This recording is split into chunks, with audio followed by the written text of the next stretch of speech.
Ich weiß nicht für dich, aber für mich, einer von den schönsten Augengedenken, die ich habe, wie ich ein kleines Kind war, ist, wenn die Säure, die man auf den Baum geschmiert hat, allgewiss. Weil dann hat man das Blechel gekriegt, hat man es ein bisschen sauber gemacht, hat man den Deckel geholt und hat man es auf ein Stück Holz genagelt und ist man dran gesprungen, so wie wenn es ein Karre wäre. Und dann auch noch sprechen von dem Geruch, was es gibt hat im Haus, die erste Zeit am Freitag, wenn die Mama angefangen es sauber gemacht hat, oder dann samstags. Und dann hat man noch den Geruch gehabt vom guten Brot in den Backofen, was ich dadurch dann gemacht hat mit Säure, weil das war der Tag gewesen, was sauber machen und auch was Brot backen für die ganze Woche. Und dann hat man alles mal so viel. Die Kinder haben Spieldings, was sie alles mal nicht trauen, denken, was sie haben. Und in dieser Zeit, das gewöhnliche Artikel war gerade das Beste immer gewesen. Und von gewöhnlich sprechen, braucht man nicht viel haben für Frozen, gell? So wie unser Tee, den wir immer mit zusammen trinken, ist gewöhnlich.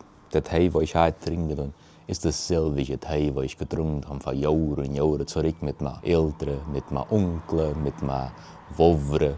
Ist was Gewöhnliches, aber ist etwas, wo die reichste Ungedenken bringen tut.